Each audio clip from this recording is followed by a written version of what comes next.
구약성경 229면 민수기 20장 1절로 9절 말씀입니다. 첫째 달에 이스라엘 자손 곧 온 회중이 신 광야에 이르러 백성이 가데스에 머물더니 미리암이 거기서 죽음에 거기서 장사되니라.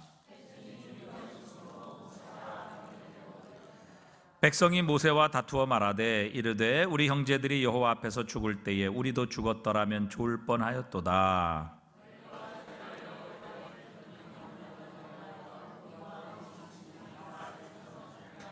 너희가 어찌하여 우리를 애굽에서 나오게 하여 이 나쁜 곳으로 인도하였느냐? 이곳에는 파종할 곳이 없고 무화과도 없고 포도도 없고 석류도 없고 마실 물도 없도다.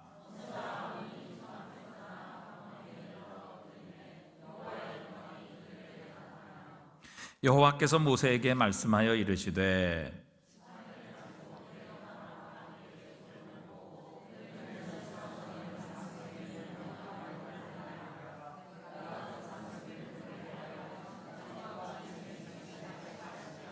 함께 읽습니다. 모세가 그 명령대로 여호와 앞에서 지팡이를 잡으니라. 아멘.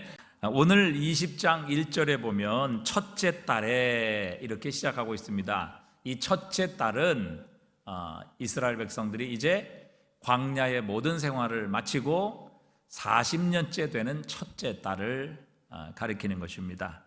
시내산에서 거의 2년, 그리고 가데스 바네아, 시내산에서 1년 반, 가데스 바네아까지 한 2년 정도 걸렸다고 잡으면 38년의 세월이 이미 지나게 된 것입니다. 그리고 40년째 되는 첫째 달에 이스라엘 자손이 온 회중이 곧 신광야에 이르러 백성이 가데스에 머물더니, 그러니까 그들이 가데스 바네아에서 12명의 정탐꾼을 보냈다가 10명의 정탐꾼의 불신앙적이고 부정적인 말 때문에 그들이 정탐한 40일을 1년으로 계산해서 40년 동안 그들은 광야를 헤매다가 결국 1세대는 다 죽게 되지요. 그리고 이제 가나안 땅에 들어가게 될 그들의 자손들 둘째 세대가 이제 40년 만에 가데스 바네아에 다시 돌아오게 된 것입니다.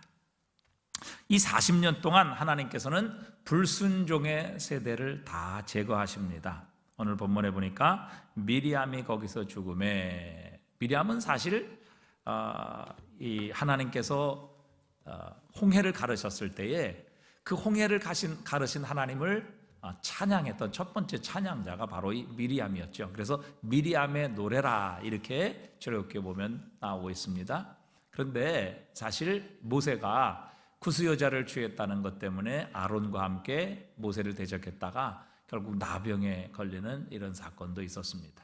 또 나중에 보면 고라와 함께 250명의 지도자들이 이 모세를 대적했다가 그 250명의 지도자들과 함께 약 한 10,000명 이상이 또 하나님의 진노와 심판, 전염병으로 인해서 죽임을 당한 이런 사건이 나오고 있습니다.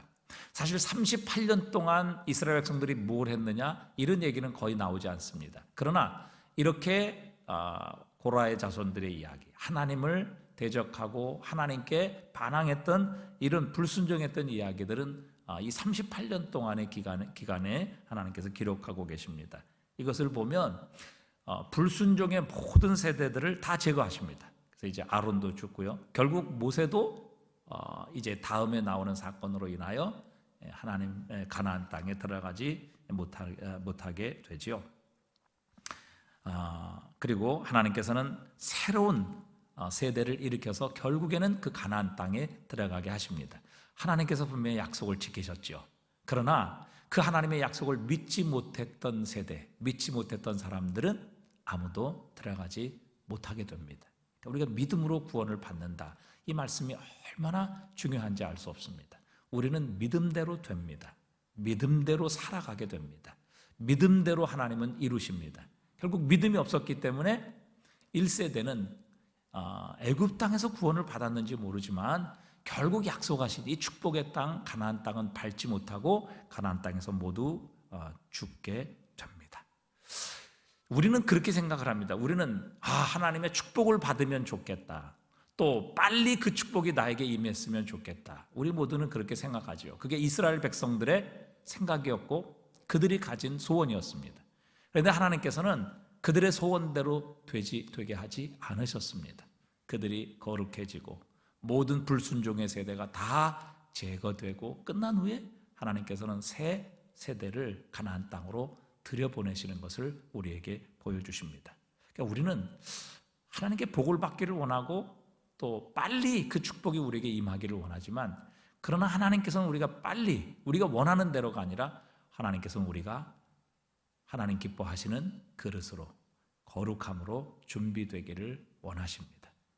그러니까 우리가 복을 하나님께서 우리에게 주시기 원하시는 복을 받지 못하는 것은 사실 하나님께서 주시기 싫어서도 아니고 또 그럴 능력이 없어서도 아닙니다. 하나님 편에서 주시기 싫어서가 아니라 사실은 우리가 준비되지 못했기 때문이죠. 우리가 하나님의 축복과 하나님의 약속을 받을 그릇으로 준비되면 하나님께서는 얼마든지 그리고 언제든지 우리에게 축복하시고 우리에게 은혜를 주실 하나님이십니다. 역대하 19장 9절에도 여호와의 눈은 온 땅을 두루 감찰하사 전심으로 자기에게 향하는 자들을 위하여 능력을 베푸시나니 말씀하십니다. 오늘도 하나님께서 능력 주실 자를 찾고 계십니다. 하나님께서 복을 주실 자를 이렇게 눈으로 눈여겨보고 계신다는 사실이죠. 왜 우리가 그 축복의 대상이 되지 못하는가? 우리가 원하지 않아서도 아니고 또 하나님께서 주시기 싫어서도 아니라 결국에는 우리가 준비되지 못하여 그릇이 되지 못하여 그 축복을 우리의 것으로 누리지 못하게 된다는 것을 알 수 있습니다. 그래서 우리가 빨리 하나님의 축복을 받는 것, 간절히 원해서 축복을 받는 것보다 하나님께서 주실 축복의 그릇으로 준비되는 것, 이것이 훨씬 더 중요함을 오늘 본문은 우리에게 먼저 가르쳐 주십니다. 자, 그런데 이스라엘 백성들이 다시 이제 1세대는 다 죽고 그 다음 세대가 결국 가데스에 또 이르게 되었습니다. 그런데 오늘 본문에 보니까 원래 거기는 오아시스가 있었던 자리인데 물이 없었습니다. 그래서 그 물이 없음으로 인해 그들은 절망과 분노에 휩싸이게 됩니다. 사실 많은 사람들이 우리가 원하고 기대하는 것이 우리에게 채워지지 않을 때 우리는 원망하고 절망하고 또 분노하는 경우들이 참 많습니다. 자, 그런데 사실 우리는 지금 알고 있잖아요. 이것이 광야 세대를 향한 하나님의 마지막 시험이었습니다. 마지막 시험이었죠. 이것만 통과하면 이제 가나안 땅으로 들어가는데 결국 여기서 또 실패하고 넘어지는 이스라엘 백성의 모습을 보게 됩니다. 꼭 우리의 모습 같습니다.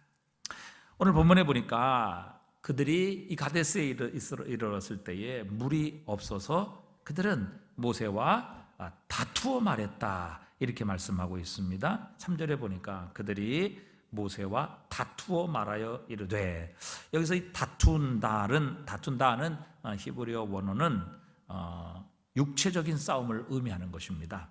그러니까 모세와 아주 거칠게 모세에게 대들었다는 것이죠. 마치 모세의 멱살을 잡고 싸울 듯이 함부로 모세에게 대들었다는 것입니다. 이 대부분 광야에서 성장한 출애굽 2세들인데 지금 사실 자신들의 할아버지 뻘 아니겠습니까? 모세는 지금 120세입니다. 그런데 이미 광야 세대 1세대는 다 죽었어요. 그리고 그 다음 세대들인데 이 다음 세대들이 자신들이 원하고 기대했던 것이 가데스 바네아에서 없자 이제는 모세를 향해 멱살을 잡고 모세와 싸우고 다투고 분노하는 이런 광경이 벌어지게 된 겁니다. 그것도 자신의 할아버지 뻘인 하나님께서 세우셔서 이스라엘 백성을 인도한 모세를 향해 지금 다투어 말했다, 이렇게 기록하고 있습니다. 자, 이들이 뭐라고 말합니까? 오늘 3절에 보니까 우리 한번 3절 읽어볼까요? 백성이 모세와 다투어 말하여 이르되 우리 형제들이 여호와 앞에서 죽을 때에 우리도 죽었더라면 좋을 뻔하였도다. 4절 너희가 어찌하여 여호와의 회중을 이 광야로 인도하여 우리와 우리 짐승이 다 여기서 죽게 하느냐? 너희가 어찌하여 우리를 애굽에서 나오게 하여 이 나쁜 곳으로 인도하였느냐? 이곳에는 파종할 꽃도 없고 무화과도 없고 포도도 없고 석류도 없고 마실 물도 없도다.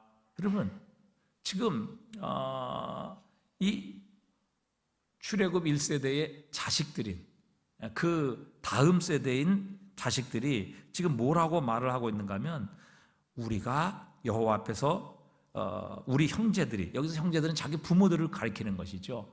자기 부모들은 광야에서 다 죽었잖아요. 자기 부모들이 여호와 앞에서 죽었을 때에 우리도 그때 죽었더라면 좋을 뻔하였도다. 어찌하여 우리를 애굽에서 인도하여 내어 우리와 우리 짐승이 다 여기서 죽게 하느냐? 너희가 어찌하여 우리를 애굽에서 나오게 하여 이 나쁜 곳으로 인도하였느냐? 그리고 여기는 아무것도 없다. 파종할 것도 없고 무화과도 없고 포도도 없고 석류도 없고 마실 물도 없다. 이렇게 지금 불평하고 분노하고 모세의 마치 멱살을 잡고 흔들듯이 지금 모세를 향해 다투고 싸우고 있습니다. 자, 그런데 이 부모들이 처음 이 가데스 바네아에서 정탐꾼을 보내서 정탐꾼에게 부정적인 보고를 들었을 때에 그들이 모세와 아론을 향해 원망한 말이 민수기 14장에 나옵니다. 14장 2절에 보니까 이렇게 그들이 이야기를 해요. 우리 한번 읽어보겠습니다. 이스라엘 자손이 다 모세와 아론을 원망하며 온 회중이 그들에게 이르되 우리가 애굽 땅에서 죽었거나 이 광야에서 죽었으면 좋았을 것을 어찌하여 여호와가 우리를 그 땅으로 인도하여 칼에 쓰러지게 하려 하는가? 우리 처자가 사로잡히리니 애굽으로 돌아가는 것이 낫지 아니하랴. 여러분, 너무도 지금 그들의 부모의 말과 지금 가나안 땅을 앞에 놓고 있는 그 자식들의 말이 너무도 똑같고 너무도 유사한 것을 볼 수 있습니다. 하나님이 우리를 여기 죽이러 데려왔다. 왜 이 나쁜 곳으로 데려와서 우리를 다 망하게 하느냐? 왜 우리를 칼에 쓰러지게 만드느냐? 우리가 애굽에 있었으면 좋았을 텐데 우리가 여기에서 왜 가나안 땅까지 들어가서 왜 그들에게 사로잡혀 우리가 죽을 거냐? 하나님이 우리를 죽이러 데려왔다. 왜 우리를 여기까지 데리고 왔느냐? 애굽에 있었을 때가 낫다. 이런 거짓말이 어디 있습니까? 그들이 애굽에서 얼마나 학대받았습니까? 짐승 취급받았습니까? 견디다 못해 결국 하나님께 부르짖어서 하나님께서 그들을 구원해 내신 것이 이스라엘 백성 아닙니까? 그런데 오늘 1세대가 가데스 바네아에서 모세와 아론 하나님을 원망했던 그 원망의 말과 그 다음 세대, 그 자식들인 이제 가나안 땅에 들어갈 그 다음 세대 2세대의 이 이스라엘 백성들의 그 말과 언어가 너무도 비슷하다는 것을 우리는 직감할 수 있습니다. 그러니까 그들은 지금 부모들이 했던 그 말을 그대로 반복해서 모세를 향해, 즉 하나님을 향해 불평하고 분노하고 자기의 뜻대로 자기 원하는 것이 거기 없다고 해서 지금 하나님을 향해 그렇게 분노하고 하나님을 원망하고 있는 것이죠. 말을 들어보십시오. 우리가 우리 부모들처럼 여호와 앞에서 죽었을 때에 우리도 죽었더라면 좋았을 것을, 또 너희가 어찌하여 여호와의 회중을 이 광야로 인도하여 우리와 우리의 짐승을 다 죽게 하느냐? 하나님이 우리를 여기를 죽이려고 여기 데려왔다. 하나님께서 우리를 향해 가지고 계신 목적은 우리를 죽이는 것이다. 왜 이 나쁜 곳으로 데려왔냐? 애굽이 더 좋았다. 여러분, 이런 거짓말이 어디 있습니까? 여기는 아무것도 없다. 우리가 원하는 것, 파종할 것도 무화과도 포도도 석류도 마실 물도 아무것도 없다. 이렇게 불평하고 원망했습니다. 여러분, 우리 심리학에는 자기충족 예언이라는 이런 용어가 있습니다. 자기충족 예언. 그러니까 어떤 예언이 있다는 사실만으로도 그 내용이 현실로 이루어지고 나타난다라는 바로 그런 학설입니다. 그러니까 예언이 원인으로 작용해서 실제 그런 결과를 만들어낸다는 것입니다. 이런 실험이 있었습니다. 학생들을 두 그룹으로 나누었습니다. 그래서 한 그룹의 아이들에게는 너희가 최고다. 너희는 정말 머리도 똑똑하고 또 우리 학교에서 너희들은 베스트다. 이렇게 그들에게 말을 해주었습니다. 그리고 학기가 끝날 때에 이 학생들의 성적과 지능 지수를 조사를 했는데요. 실제적으로 그 성적뿐만 아니라 그들의 지능 지수도 놀랍게 향상이 되어 있었습니다. 반면에 아무런 말을 해주지 않은 그런 그룹에는요, 어떤 변화도 일어나지 않았다는 것입니다. 그러니까 칭찬과 격려를 받은 학생들은 그렇지 않은 그룹에 비해서 훨씬 더 부지런했고 높은 집중력을 가지고 노력을 하게 되더라는 겁니다. 그러니까 그 칭찬, 그 격려, 그 예언에 어긋나려 하지 않으려는 그런 마음으로 인하여 그들의 성적도 그들의 지능 지수도 그렇지 않은 사람보다 훨씬 더 높아졌다는 실제적인 결과입니다. 그러니까 여러분, 우리가 우리 자신에 대해서 혹은 다른 사람에 대해서 우리가 긍정적인 말을 하고, 이 말이라는 게 예언 아니겠습니까? 여러분, 긍정적인 말을 하고 정말 이렇게 칭찬하는 말을 해주게 되면 실제적으로 그 말대로 이루어지는 그런 일들이 일어나게 된다는 것이죠. 그러니까 우리가 어떻게 말을 하느냐에 따라서 우리의 미래도 결정된다는 것입니다. 하나님께서도 그렇게 말씀하셨죠. 너희 말이 내 귀에 들린 그대로 너희에게 행하리라 말씀하셨어요. 근데 오늘 본문에 보니까 이스라엘 백성들은요, 자신들의 부모 세대가 했던 말, 자기 충족 예언, 자신을 향해 하는 그 예언을 그대로 반복하고 있는 것입니다. 아마 그들의 부모들이 집에서 매일 그런 말을 했던 것 같아요. 우리는 죽을 거야. 하나님이 우리를 죽이려고 여기 데리고 왔어. 우리는 실패할 거야. 우리는 절대 저 가나안 땅에 들어가지 못해. 들어간다고 해도 우리는 모두가 다 사로잡혀서 다 죽을 거야. 그런데 여러분, 지금 그들의 자녀들도 똑같이 가나안 땅을 앞에 두고 그런 말을 하고 있는 것입니다. 여러분, 놀랍지 않습니까? 이런 말을 어디서 배웠을까요? 이런 말을 누구에게서 배웠을까요? 바로 자기의 부모들로부터 배운 겁니다. 집에서 부모들이 늘 그런 말 했거든요. 그래서 자기들의 가정에서 자기 부모들이 하는 그 말을 듣고 그들의 다음 세대, 그들의 자식들도 똑같은 말을 지금 하고 있는 것이죠. 그래서 여러분, 제발 가정에서 자녀들에게 자녀들 앞에서 불신앙적인 얘기를 하시면 안 됩니다. 이게 자신만 죽는 것이 아니라 자녀들의 신앙과 그 영혼까지도 죽이는 일들이 일어나기 때문에 그렇습니다. 특별히 여러분, 교회 중직자들 또 목회자 가정, 이런 가정에서요, 교회의 문제, 또 성도들의 문제, 중직자들의 문제, 목회자의 문제, 이런 것을 가지고 불평하고 원망하고 부정적인 얘기를 참 쉽게 하지요. 그런데 자녀들이 있는 상황에서 그런 얘기를 하게 되면 자녀들이 그것을 듣습니다. 그렇게 되면 자녀들이 그대로 그것을 배우거나 아니면 머리가 크게 되면 자녀들이 신앙을 잃어버립니다. 왜요? 자기가 교회에 대해서, 목회자나 중직자들에 대해서, 또 성도들에 대해서 늘 자기 부모가 불평하고 원망하고 부정적인 얘기 들었거든요. 머리 크면 내가 왜 그런 교회 나가? 내가 그런 교회 가서 뭐해? 이렇게 결국 생각하고 신앙을 잃어버리고 교회를 떠나는 일들이 참 많습니다. 그래서 여러분, 이 목회자 가정에서 자녀들이 교회를 다니지 않는 그런 가정들이 참 많아요. 중직자들의 가정에서요, 자녀들이 교회를 나가지 않는 자녀들이 참 많습니다. 그게 왜 그래요? 부모들이 가정에서 자녀들이 있는 가운데 교회 욕하는 겁니다. 또 목회자 욕하고 중직자들 욕하고요, 성도들 욕하고 늘 교회 비판하고 이러니까 자식들이 그걸 듣는 거지요. 그런 교회를 왜 나가겠습니까? 결국 자녀들의 영혼을 죽이는 것이죠. 오늘 그래서 이스라엘 백성들이 결국 그런 똑같은 말 하지 않습니까? 38년 전에 자기의 부모들이 했던 그 말을 그대로 지금 이 가데스 바네아에서 또 하고 있는 것입니다. 도대체 이 말을 어디서 배웠을까요? 늘 그런 말을 하고 있는 부모들 밑에서 자랐기 때문에 그거 그대로 듣고 오늘 배워서 그대로 하는 겁니다. 우리가 우리 부모들과 같이 죽었더라면 좋았을 것을 이 광야로 데리고 나와서 여기서 우리를 죽이는도다.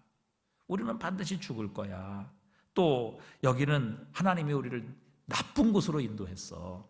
이렇게 결국 부모들이 이 얘기를 했기 때문에 그 자녀들이 결국 이런 영향을 받게 되었다는 것을 우리에게 가르쳐주고 계시죠. 그래서 우리가 리더일수록 참 말을 조심해야 됩니다.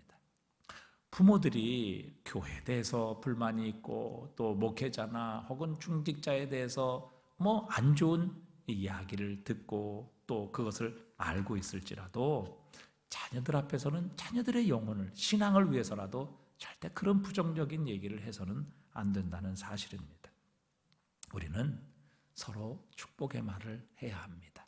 긍정적인 말을 해야 되고요, 좋은 말을 해야 됩니다. 격려의 말을 해야 됩니다. 그렇게 말하면요, 우리는 그렇게 됩니다. 하나님께서 그렇게 되게 하십니다. 그렇게 노력하게 되는 것이죠. 여러분, 우리 모든 성도들이 그렇게 생각해 보세요. 우리 교회는 참 좋은 교회다. 저는 이제 우리가 다른 교회 장로님들이나 목회자들을 만나면 우리 장로님들이 너무너무 좋은 분들이라고, 제가 목회에 있어서 정말 하나님께서 주신 가장 큰 축복 중에 하나는 좋은 장로님들, 좋은 성도님들을 만나게 하신 것이라 늘 그렇게 자랑을 합니다. 여러분, 우리 모든 성도들이 다 우리 교회는 좋은 교회입니다. 우리 성도들은 참 착합니다. 여러분, 이렇게 말하고 이렇게 생각을 가지고 있으면요, 부정적인 생각을 가지고 들어온 사람이, 또 부정적인 말을 하려고 하는 사람이 어떻게 돼요? 부끄럽게 되는 겁니다. 그러니까 우리가 말하는 대로 되는 거예요. 그러니까 우리 교회 좋은 교회입니다 이러면 우리 교회 안 좋은 교회입니다 이렇게 말하고 생각하는 사람은 여러분 거기서 견딜 수가 없는 것이죠. 그리고 우리가 자꾸 그렇게 얘기를 하면요, 그렇게 생각하지 않았던 사람도 자꾸 그렇게 말하는 사람들에 의해서 그렇게 되고, 좋은 성도가 되려고 하고, 착한 성도가 되려고 하고, 믿음의 성도가 되려고 하고, 정말 하나님을 사랑하는 성도, 하나님께 영광으로 돌리는 성도가 되려고 노력하는 것입니다. 그게 여러분 과학적으로도 증명된 얘기예요. 그래서 심리학에서는 자기 충족 예언, 피그말리온 효과라고 그러죠. 피그말리온 효과. 이 피그말리온이라는 것은 그리스 신화에 나오는 건데요.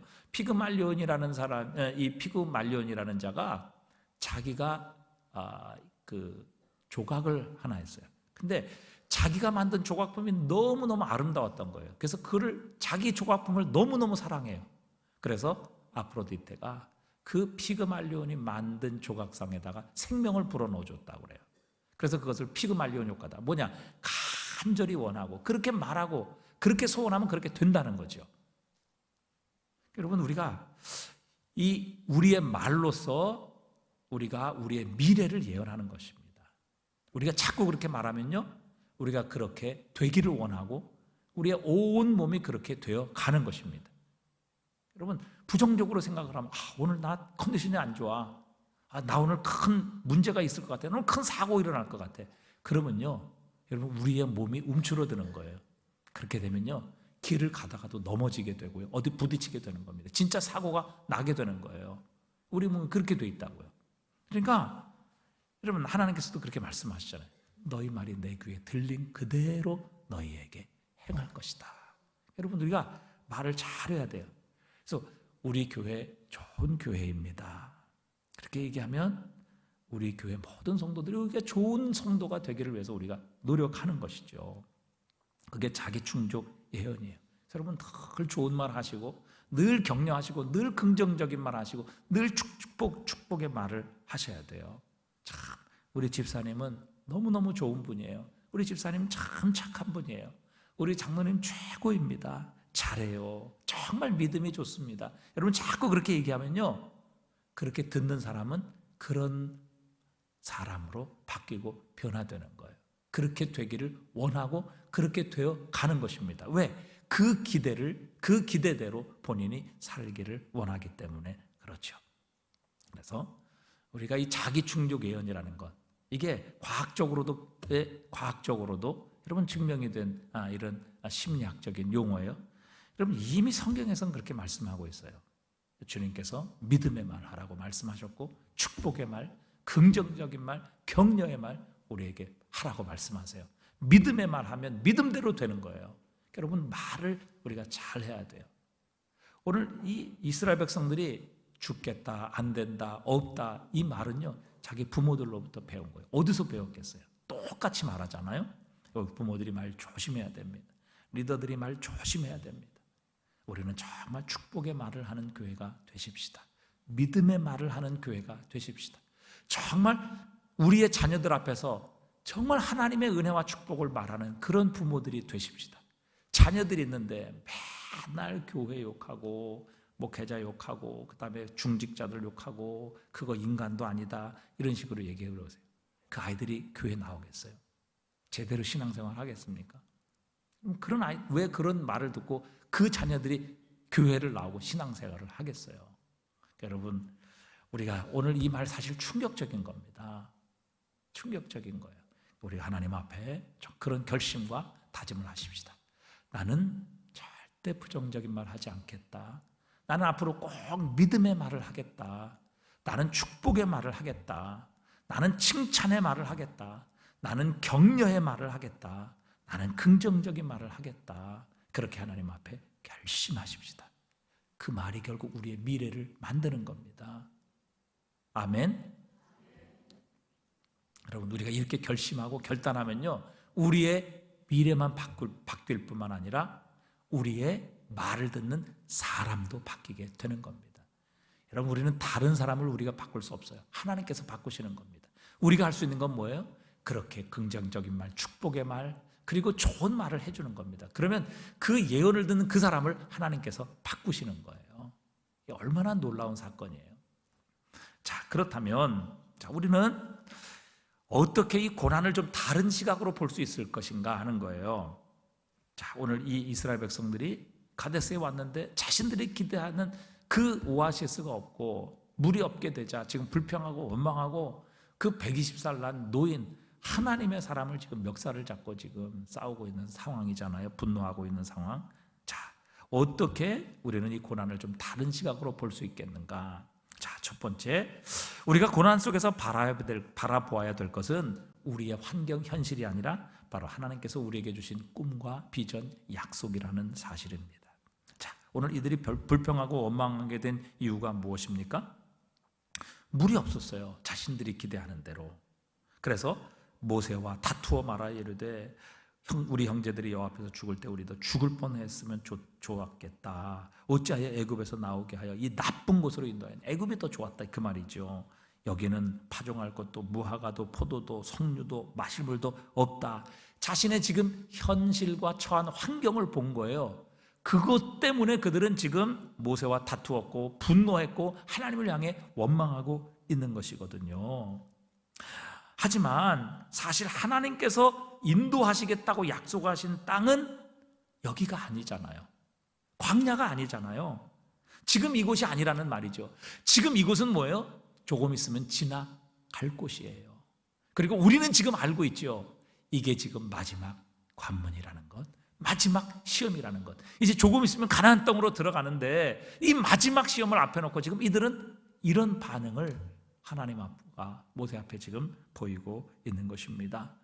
원래 하나님께서 여기로 인도하시라고 하신 게 아니죠. 원래 하나님께서 인도하시려는 목적지가 여기가 아니죠. 하나님께서 이스라엘 백성들을 출애굽시키며 이스라엘 백성들에게 모세를 통해 뭐라고 말씀하셨어요? 출애굽기 3장 7절에 보니까요, 여호와께서 이르시되 내가 애굽에 있는 내 백성의 고통을 분명히 보고 그들의 감독자로 말미암아 부르짖음을 듣고 그 근심을 알고. 8절입니다. 함께 읽어봅니다. 내가 내려가서 그들을 애굽인의 손에서 건져내고 그들을 그 땅으로 인도하여 아름답고 광대한 땅, 젖과 꿀이 흐르는 땅, 곧 가나안 족속, 헷 족속, 아모리 족속, 브리스 족속, 히위 족속, 여부스 족속의 지방에 데려가려 하노라. 아멘. 원래 목적지가 여기가 아니잖아요. 여기는 지나가는 곳이죠. 하나님께서 무화과도 없고 파종할 것도 없고 포도도 없고 석류도 없고 마실 물도 없는 여기로 인도하시려고 하나님께 이스라엘을 구원하셨어요?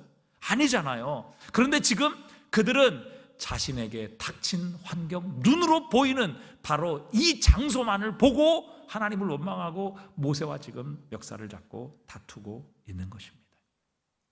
여러분 지금 광야에 계십니까? 여러분 고난의 현실에 계십니까? 지금 처한 그 고난과 지금 처한 그 현실을 바라볼 것이 아니라 하나님께서 약속하신 곳을 바라보셔야 합니다. 그분이 우리에게 주실 미래를 주목해야 합니다. 그래야 우리가 불평하고 원망하지 않을 수 있어요. 이 지금 현실, 내가 지금 보고 있는 이 상황 때문에 우리는 낙심하거나 주저앉지 않을 수 있다는 사실입니다. 그래서 여러분, 지금 광야를 지나고 계시다면 언젠가는 이 광야 지나가게 하실 겁니다. 절대 여기가 목적지가 아니에요. 여기 머물 것 아닙니다. 여기 살 곳 아니에요. 하나님 지나가게 하십니다. 그렇기 때문에 지금 이 광야, 지금 이 가데스반에 물이 없는 곳, 아무것도 없는 곳에서 우리가 주목하고 바라봐야 될 것은 하나님이 약속하신 땅이에요. 요셉도 오랫동안 형들에 의해 노예로 팔려가서 10여 년 이상을 고생합니다. 나중에 보디발의 아내의 거짓 모함으로 억울하게 죄도 없이 감옥에 들어가서 2년여를 만 2년을 보내게 되지요. 그러나 요셉의 생애를 쭉 보면요, 요셉은 하나님을 원망했다, 이런 처지로 만든 하나님을 향해 불평했다, 자신을 그렇게 만든 형들을 원망하고 저주했다, 이런 말은 이 요셉의 삶에 보면 한마디도 나오지 않아요. 결국 요셉이 경험했던 이 13년의 고난과 노예의 삶은요, 절대 의미 없는 시간이 아니었습니다. 그런 억울하게 감옥에서 술 맡은 관원장을 감옥에서 만나게 되지요. 그리고 그 관원장을 만난 이후 2년 만에 바로가 꿈을 꿉니다. 그리고 그것을 해석할 사람이 없었어요. 그런데 바로 자신이 그 감옥에서 만난 술 맡은 관원장을 통해서 요셉이 이 꿈을 해석할 수 있다는 것을 알게 되고, 이 술 맡은 관원장에 의해서 결국 바로 앞에 서게 되지요. 그럼 만약에 요셉이 아버지 야곱의 품에서 편히 지냈다, 그러면 어쩌면 이 기근에 굶어 죽었을지 모릅니다. 그런데 결국 자신은 원치 않았지만 형들에 의해 노예로 팔려갔잖아요. 그리고 거기서 결국 감옥까지 가서 2년 동안 감옥 생활 하잖아요. 그런데 거기서 술 맡은 관원장 만나서 바로의 꿈을 해석하는 사람으로 결국 바로 앞에 서게 하시는 거예요. 그러니까 여러분, 이 모든 13년의 과정 가운데는요, 하나님의 분명한 섭리가 있었던 겁니다. 하나님이 그냥 혹은 몰라서 의미 없이 이 13년 요셉을 노예로 또 감옥에서 지내게 하신 것이 결코 아니라는 사실입니다. 그래서 이 요셉의 생애를 보면 이 연단과 인생의 광야에서 요셉은 결코 자신의 환경 보고 불평하지 않았어요. 자신을 그렇게 만든 형들을 향해 원망하고 그것으로 인해 칼을 갈지 않았습니다. 그렇게 할 수 있었던 비결이 무엇이었을까요? 그는 자신이 처한 환경을 본 것이 아니라 자신에게 하신 하나님의 약속을 바라보았던 것입니다. 그래서 언젠가 하나님께서 나에게 꿈으로 보여주시고 2번이나 확실하게 약속하신 대로 형들이 내 앞에 절하고 무릎 꿇는 그날이 오게 하실 것이다. 그것을 바라보았던 것이죠. 그것을 믿었던 것이죠. 그때에 요셉은 자신의 환경, 자신의 처지 때문에 결코 원망하고 불평하고 허송세월을 보내지 않을 수 있었던 것이죠. 그러니까 요셉은 하나님은 결코 실수하지 않으시는 분이시라는 것을 확신했던 겁니다. 그렇기 때문에 그는 자신이 지금 처하는 환경, 자신의 현실을 보고 원망하고 불평하며 허송세월을 보내지 않을 수 있었던 것이죠. 하나님은 절대 실수하지 않으시는 분이시다. 반드시 하나님의 계획이 있고 하나님의 뜻이 있기에 하나님께서 나를 이 애굽의 노예로 그리고 이 감옥으로 들여보내셨을 것이다. 그리고 반드시 하나님은 그 약속을 이루시는 하나님이시다. 그 약속을 바라본 거지요. 하나님께서 분명히 이루실 자신에게 주신 꿈과 비전을 주목했던 겁니다. 그러니까 요셉의 인생에는 불평이 없어요. 원망이 없단 말이죠. 그리고 결국에는 요셉의 형들이 자신에게 절을 하는 그때에도 복수하지 않았어요. 복수하지 않았어요. 이것은 다윗도 마찬가지죠. 그는 17살에 골리앗을 쓰러뜨림으로 일약 스타덤에 오르게 됩니다. 근데 우리는 생각하기에 그러면 이제 고생 끝 행복 시작이어야 하잖아요. 그런데 하나님께서는 놀랍게도 이 다윗이 고생 끝 행복 시작이 아니라 행복 끝 고생 시작이 되게 하셔요. 이게 말이 됩니까? 아니, 이 위기에 나라를 구한 위인인데 그것도 17살에 아무 무기도 없이 하나님의 위대한 능력으로 이 이스라엘을 구했던 이스라엘의 정말 이 위인이잖아요. 그런데 그때부터 시작해서 이 다윗은 뭐예요? 도망 다니고 핍박을 받기 시작합니다. 죽을 고비를 맞습니다. 심지어 블레셋에서 아기스 왕에 피했을 때는 미친 척하고 침을 흘리며 벽을 끄적이다가 겨우 목숨을 구해서 다시 피하기도 하고, 광야의 동굴에서 지내며 사울왕에게 쫓겨 숨막히는 피난의 세월을 무려 13년간 그렇게 해야만 했습니다. 근데 그는 불평하지 않았습니다. 원망하지 않았어요. 오히려 이 고난과 위기 때문에 더욱더 하나님을 의지합니다. 그리고 하나님 앞에 정말 자신의 힘을 다하여 기도하고 간구합니다. 자, 다윗도 이렇게 이 고난 속에서 그 환경과 자신이 눈에 보이는 이 처지 때문에 여러분 불평하거나 원망하지 않을 수 있었던 것, 바로 하나님께서 자신에게 기름 부으시고 하신 약속을 다윗은 바라보았던 겁니다. 자신에게 하나님께서 주신 비전, 그 꿈, 그 약속, 그것을 바라봤기 때문에 현실로 인하여, 보이는 상황으로 인하여 그는 낙심하고 절망하거나 원망하지 않았어요. 오늘 이스라엘 백성들이 이렇게 가데스에서 죽겠다, 안 된다, 없다, 왜 여기로 데리고 나왔느냐, 차라리 애굽이 좋았다, 이렇게 불평하고 원망한 것은 자신의 눈에 보이는 환경만 바라보았지, 하나님께서 그들에게 약속하신 약속의 땅, 하나님께서 그들에게 처음부터 주셨던 그 비전을 바로 앞에 놓고서도 바라보지 못했기 때문에 그렇습니다. 우리도 마찬가지지요. 우리에게 찾아오는 위기, 또 우리의 광야에서 우리가 지금 바라봐야 될 것은 우리의 현실, 지금이 처한 어려움이 아니라는 사실입니다. 하나님께서 우리에게 약속하신 것을 바라보아야 합니다. 우리에게 주신 꿈과 비전을 집중해야 합니다. 그렇게 될 때 우리는 우리가 지금 처한 환경, 또 우리의 눈에 보이는 이 어려움으로 인하여 광야 때문에 낙심하지 않을 수 있습니다. 분명한 사실은 이 고난은 곧 지나간다는 사실입니다. 영원하지 않아요. 여러분, 조금만 있으면 지금 가나안 땅인데 그것을 모르고 이스라엘 백성들은 그 가나안 땅을 앞에 두고 또 여전히 불평하고 원망하고, 그것도 하나님이 세우신 모세와 멱살을 잡고 그를 분노하며 싸우는 이런 모습을 우리에게 보여주고 있습니다. 여러분, 지금 우리의 광야, 없는 물, 없는 포도, 없는 석류, 이것 바라보고 불평하고 원망할 것이 아니라 하나님께서 우리에게 약속하신 가나안 땅을 바라보셔야 합니다. 여호와의 말씀이니라, 너희를 향한 나의 생각을 내가 아나니 평안이요 재앙이 아니니라, 너희에게 미래와 희망을 주는 것이니라. 이거 하나님의 생각, 하나님의 비전이, 하나님이 우리에게 미래를 주시고 희망을 주세요. 여기 결코 영원히 머무르지 않을 거예요. 반드시 이 가데스를 통과하여 하나님께서 약속하신 땅에 이르게 하실 것입니다. 우리 주님께서 이 땅에서 그 모진 고난과 멸시, 그리고 무거운 짐, 결국에는 인류의 모든 죄를 짊어지신 이 십자가의 그 중압감과 고통을 이기시고 승리할 수 있었던 그 이유가 어디에 있었습니까? 히브리서 12장 2절에 보니까 이렇게 말씀하세요. 히브리서 12장 2절에 함께 읽어볼까요? 믿음의 주요 또 온전하게 하신 이인 예수를 바라보자. 그는 그 앞에 있는 기쁨을 위하여 십자가를 참으사 부끄러움을 개의치 아니하시더니 하나님 보좌 우편에 앉으셨느니라. 아멘. 여러분, 십자가만 바라보셨다면 예수님 아마 지지 못하셨을 수도 있으셨을 것 같아요. 그래서 이 말씀을 기록해 주고 계시는 거 아니에요?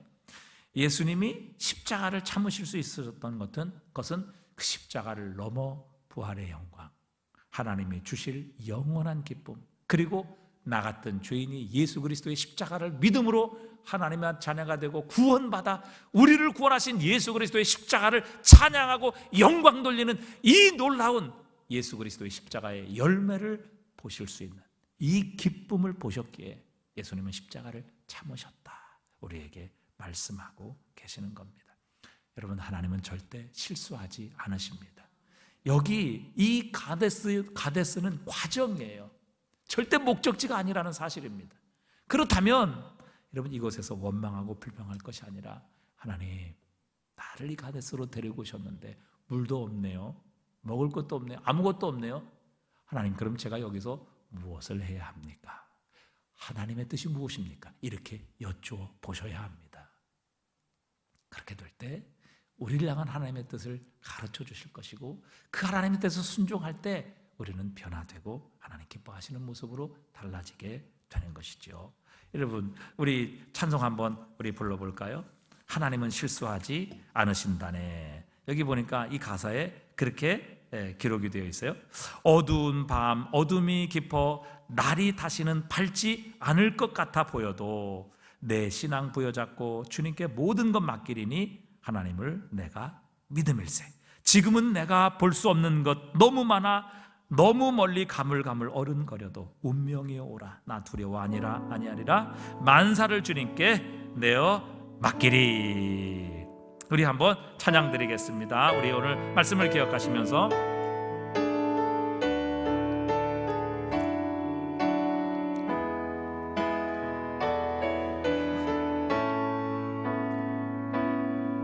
내가 걷는 이 길이 굽어도는 수가 있어도 심장이 흘리고 가슴 아파도 내 마음 속으로 여전히 기뻐하는 까닭은 하나님은 실수하지 않으심일세. 내가 세운 계획이 빗나갈지 모르며 나의 희망이 덧없이 쓰러질 수 있지만 나 여전히 인도하시는 주님을 신뢰하는 까닭은 주께서 내가 가야 할 길을 잘 아심일세. 어두운 밤 어둠이 깊어 날이 다시는 밝지 않을 것 같아 보여도 내 신앙 부여잡고 주님께 모든 것 맡기리니 하나님을 내가 믿음일세. 지금은 내가 볼 수 없는 것 너무 많아서 너무 멀리 가물가물 어른거려도 운명이여 오라. 나 두려워 아니하리.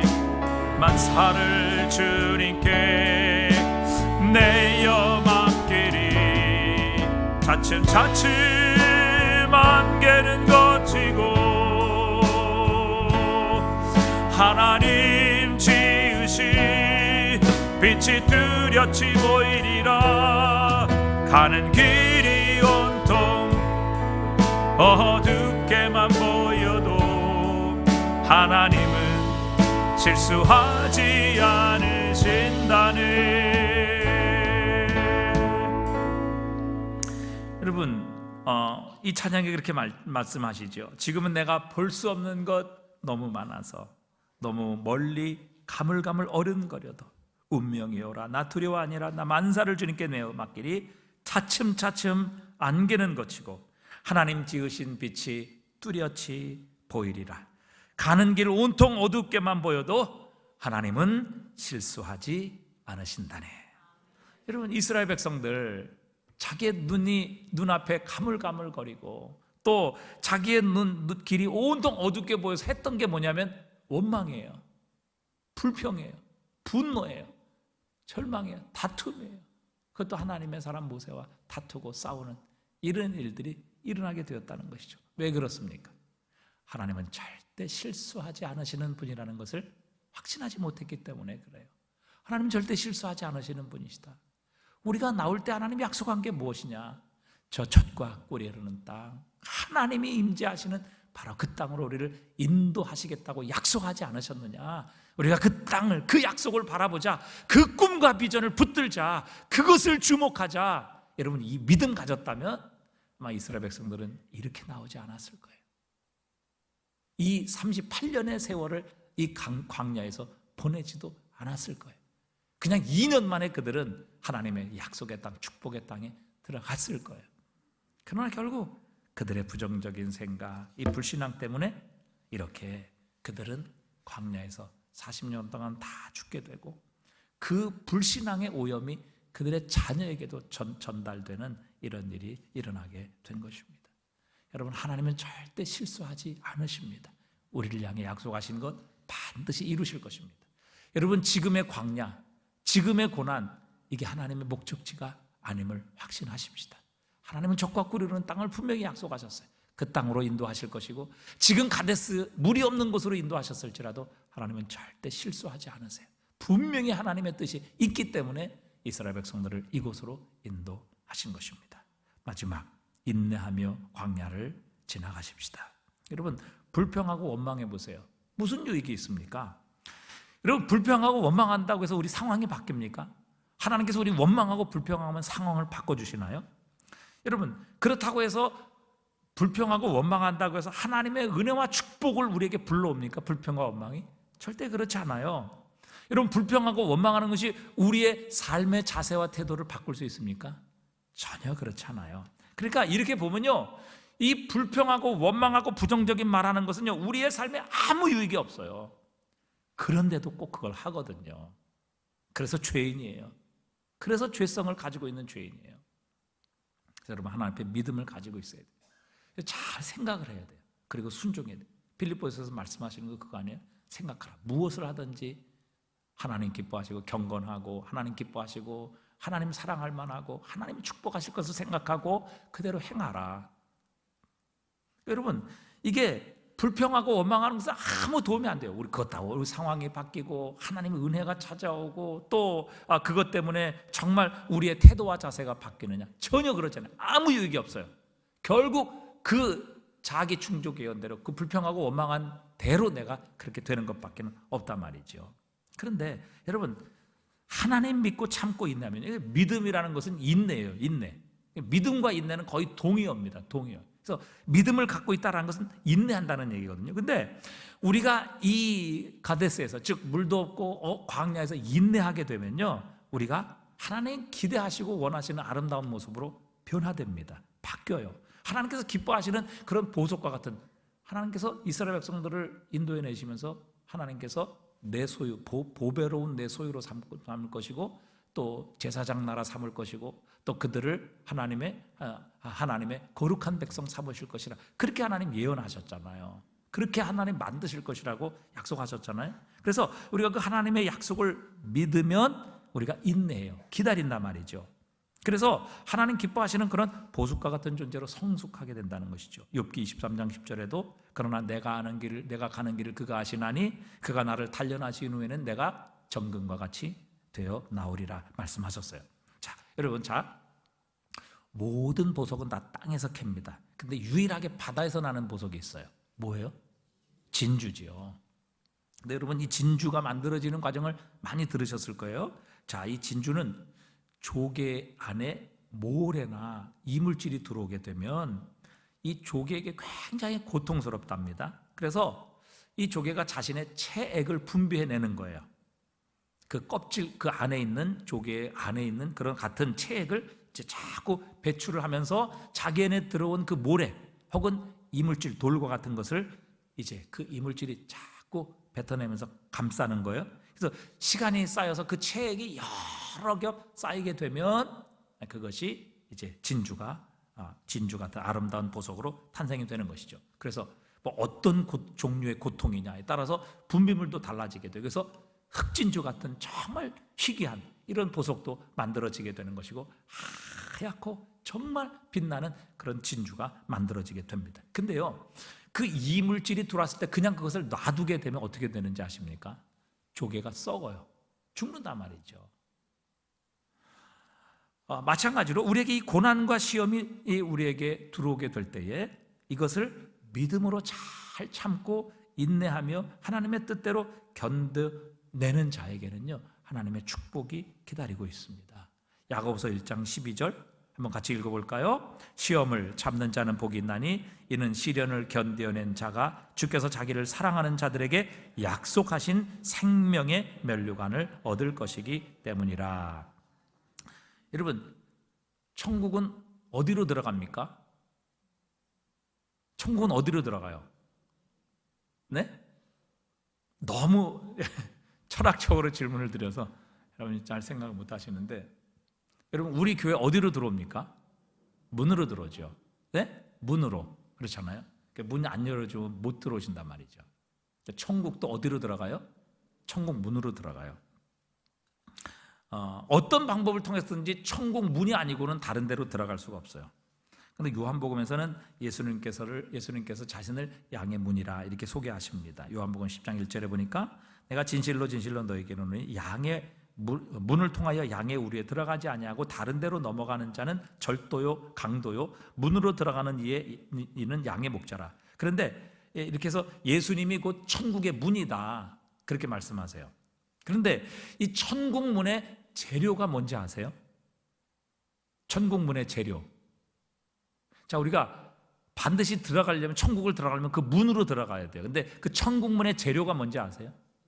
네? 자, 계시록 21장 21절을 한번 같이 읽어보겠습니다. 그 12문은 12진주니 각 문마다 한 개의 진주로 되어 있고 성의 길은 맑은 유리 같은 정금이더라. 자, 여러분 천국의 문이 뭘로 되어 있어요? 진주예요. 이게 굉장히 상징적인 말씀이라는 거죠. 그렇죠? 그러니까 천국의 문을 통해서만 들어가는데 그 천국 문이 진주예요. 그리고 진주는 뭘 상징하냐면 인내를 상징하는, 그렇죠. 조개가 여러분 인내하며 끝까지 자기에게 들어온 그 고통을 인내하며 감싸게 될 때 결국에는 진주가 만들어지는데 그 진주가 곧 천국 문의 재료라. 그래서 한 진주로 되어 있다 그렇게 말씀하고 계세요.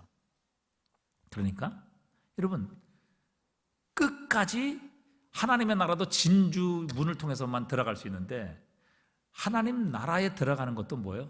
끝까지 견디는 자가 들어가는 거예요. 끝까지 인내하는 자가 승리하게 되는 겁니다. 자, 마태복음 10장 22절에도 보니까요. 또 너희가 내 이름으로 말미암아 모든 사람에게 미움을 받을 것이나 어떻게 하는 자는 끝까지 견디는 자는 구원을 얻으리라.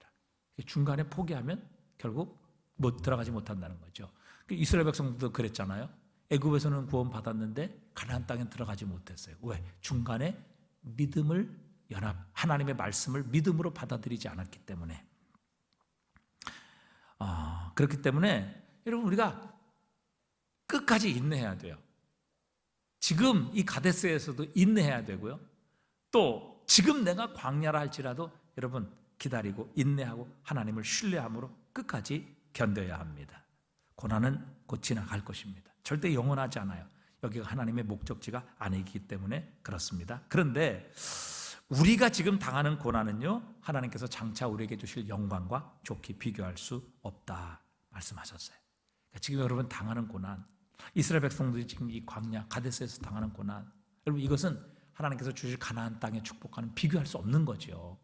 마찬가지거든요. 지금 우리가 당하는 고난은요, 우리를 위해서 예배해 놓으신 하나님의 축복과는 결코 비교할 수 없는 그런 놀라운 영광과 축복이 우리를 기다리고 있다는 사실입니다. 결국 하나님께서 이렇게 믿음으로 연단을 시키잖아요. 그 모든 진가가 어디서 나타나냐면요, 첫 번째 여리고성에서 나타나요. 하나님께서 이스라엘 백성들에게 뭐라고 말씀하세요? 야, 그 여리고성 첫 번째 날 한 바퀴 돌고 계속 돌고 그 다음에 일곱째 날은 7바퀴 돌아. 그 대신에 아무 말도 하지 말어. 이렇게 말씀하시고 마지막 제사장이 나팔 불거든 너희도 큰 함성으로 외치라. 그러면 이 성을 내가 무너뜨릴 것이다 약속하셨어요. 이스라엘 백성들이 어떻게 해요? 그대로 순종한다고요. 아니 이거 뭐 어떻게 이 성이 무너져? 이게 말이 돼? 아니 이게 돈다고 이게 되냐? 불평하고 원망하고 얼마든지 할 수 있을 만한 그런 백성들이었는데 결국 뭐예요? 이 훈련, 연단을 통해서 그들이 뭐예요? 믿음의 인내를 배우기 시작한 거예요. 하나님께서 결국 그 여리고성을 믿음으로 돌게 하셔서 그 믿음을 통해서 무너지게 하시고 하나님께서는 이 가나안 땅을 그들로 하여금 정복하게 하셨습니다. 여러분 지금 물이 없는 광야에 계시다면 불평하고 원망하지 말고 하나님의 뜻을 여쭈십시오. 그리고 내가 어떻게 여기서 하나님께 영광을 돌릴 수 있는지, 하나님 도대체 나는 여기서 무엇을 해야 되는지 하나님께 여쭈어 볼 때 우리가 이런 믿음으로 바뀌게 되면 하나님께서 우리에게 약속하시고 준비하신 땅을 열어 주실 것입니다. 여러분, 반드시 이 고난은 지나갑니다. 여기가 목적지가 아니기 때문에 그렇습니다. 하나님이 약속하신 그 땅, 여러분 불평하고 원망할 것이 아니라 믿음으로 인내하셔서 하나님이 약속하신 땅, 그 땅을 차지하시고 정말 하나님 기뻐하시는 그런 아름다운 정 같은 모습, 진주와 같은 그런 믿음의 인내를 가지고 우리 모두 지금의 고난과 비교할 수 없는 영원한 하나님의 나라, 하나님이 준비하신 영적인 가나안, 우리 모두 끝까지 인내하고 불평하고 원망하지 말고 그 인내의 상징인 진주의 문을 통과하여 하나님 나라 우리 모두 들어갈 수 있는 성도들이 되실 수 있기를 주님의 이름으로 축복합니다.